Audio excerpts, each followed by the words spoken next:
Shalom sahabat KP yang dikasihi Tuhan. Pembahasan kita hari ini masih seputar tentang Bapak Dr. Terawan. Di tengah-tengah prestasi yang luar biasa,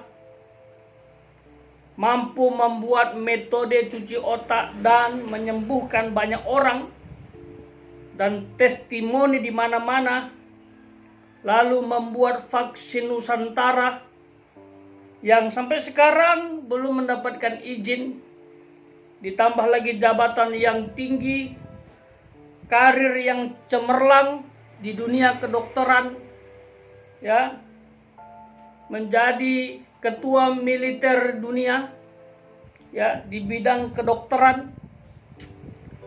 Ada masalah yang menimpa beliau, yaitu pemecatan dari Ikatan Dokter Indonesia. Keputusan ini dianggap orang kurang bijaksana. Ada yang mengatakan ini arogan. Lalu dianggap terlalu gegabah untuk mengambil keputusan untuk memecat beliau. Tapi itulah warga negara kita, ya. Ada pro dan kontra. Yang pro dengan ID mengatakan wajar karena ID mempunyai aturan yang harus ditaati dan juga jadi pelajaran bagi dokter-dokter yang lain. Nah, yang menjadi pertanyaan kita adalah apakah masih ada harapan untuk Bapak Dr. Terawan berkarya?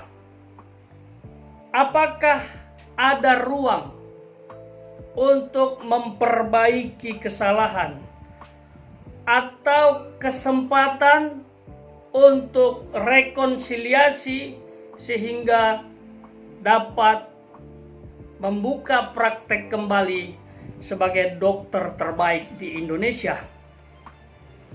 Nah, berdasarkan informasi yang saya dapatkan, sebenarnya masih ada harapan, ya. Seperti lagu yang mengatakan selalu ada jalan saat seakan tiada jalan. Itu harus kita imani. Amin, sahabat. Selalu ada jalan. Nothing is impossible. Anak Tuhan akan terus melejit, akan terus dahsyat karya di muka bumi ini untuk mempermuliakan nama Tuhan, akan terus menjadi berkat. Itu iman saya. Nah, kira-kira apa buktinya, gitu kan? Sehingga ini dikatakan masih ada harapan, ya. Berdasarkan keputusan MKEK, ya, masih ada 28 hari kerja, ya, dari pasca keputusan itu dikeluarkan untuk klarifikasi, memperbaiki, dan seterusnya. Nah, saya mendengar Komisi DPR 9 Republik Indonesia siap untuk memfasilitasi komunikasi untuk klarifikasi, ya, kasus ini. Mudah-mudahan berjalan dengan baik, ya. Masa dokter sehebat ini, sedahsyat ini bisa menemukan, ya, profesor mendapat penghargaan, profesor kehormatan ini, ya, dijegal gitu loh, ya, aksesnya dibatasi. Ya, memang status dia sebagai dokter itu tidak bisa hilang kecuali ijazahnya dicabut oleh Universitas Gadjah Mada, ya. Tetapi untuk praktik itu harus seizin ID, begitu. Lain dari itu, sahabat KP, ada hal yang luar biasa yang disampaikan oleh Bapak Menteri Yasona Lawli, dan memang ini masih dalam proses, ya, yaitu izin praktik seorang dokter akan menjadi wewenang pemerintah.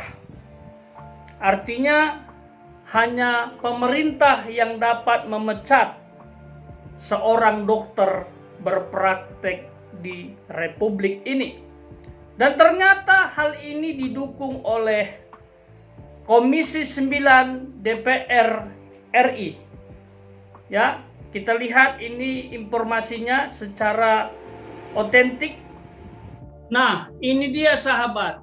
Dukung Yasona, anggota DPR, izin praktik dokter harusnya kewenangan pemerintah, bukan ID. Anggota Komisi 9 DPR RI, Rahmat Handoyo, mendukung pernyataan Menteri Hukum dan HAM, Menkumham Yasona Halauli, yang menilai bahwa Ikatan Dokter Indonesia perlu dievaluasi. Ia mengatakan ramainya polemik soal ID jadi momentum yang baik untuk penyempurnaan Undang-Undang Nomor 20 Tahun 2013 tentang pendidikan kedokteran dan Undang-Undang Nomor 29 Tahun 2004 tentang praktik kedokteran. Rahmat menuturkan ada banyak isu yang harus diangkat di dalam penyempurnaan dua undang-undang tersebut. Salah satunya ihwal pemberian izin praktik kedokteran yang seharusnya merupakan kewenangan pemerintah. Ia menambahkan pemerintah selama ini tidak bisa campur tangan dalam melakukan pengawasan terhadap ID. Padahal posisi ID dinilai begitu sentral. Prinsipnya, Rahmat menegaskan penyempurnaan Undang-Undang Praktik Kedokteran dan Undang-Undang Pendidikan Kedokteran dilakukan untuk mengembalikan semangat bahwa pemerintah merupakan regulator. Namun demikian, di samping itu, perbaikan itu juga menjadi pintu masuk untuk menyelesaikan berbagai persoalan di dunia kedokteran. Nah, itu dia sahabat. Ini masih proses ya. Kita lihat, kita tunggu ya, apapun keputusannya biarlah yang terbaik untuk Republik Indonesia. Barangkali ini akan menjadi terobosan untuk dunia kedokteran dan korelasi dengan pemerintah, sehingga kedokteran bisa maju dan pemerintah bisa mengontrol ya, supaya segala pergerakan di Republik ini menjadi lebih baik dan maju. Dan tidak akan ada lagi yang namanya menghambat atau memutuskan semangat karya anak bangsa. Saya berdoa semoga Bapak Dr. Terawan semakin naik level, ya, semakin dipromosikan, semakin dipakai Tuhan, semakin menjadi berkat untuk lebih baik.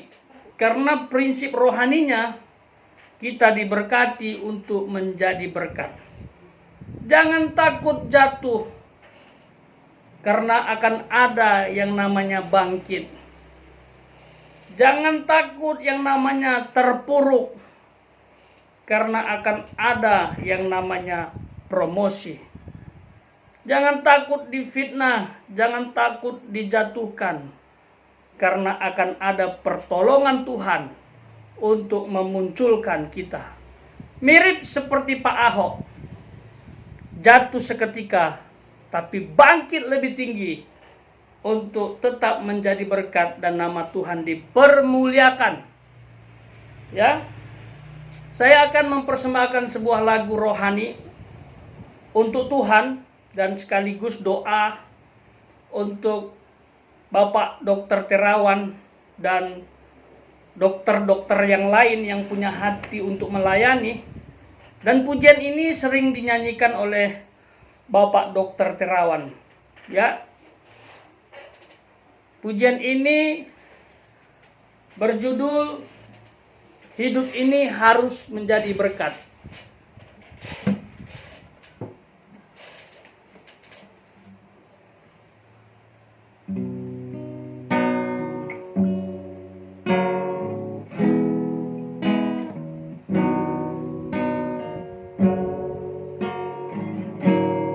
Hidup ini adalah kesempatan.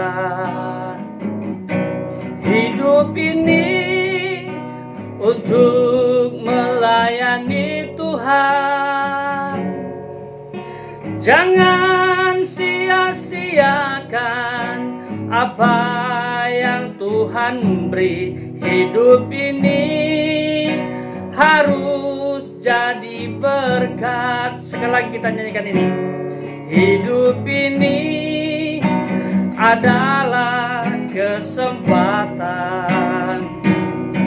Hidup ini untuk melayani Tuhan. Jangan sia-siakan waktu yang Tuhan beri. Hidup ini sudah jadi berkat. Oh Tuhan, pakailah hidupnya selagi dia masih kuat. Bila saatnya nanti dia tak berdaya lagi, hidupnya sudah jadi berkat. Oh Tuhan, pakailah hidupnya selagi dia masih kuat. Bila saatnya nanti dia tak berdaya lagi, hidupnya sudah jadi berkat. Oh, hidupnya sudah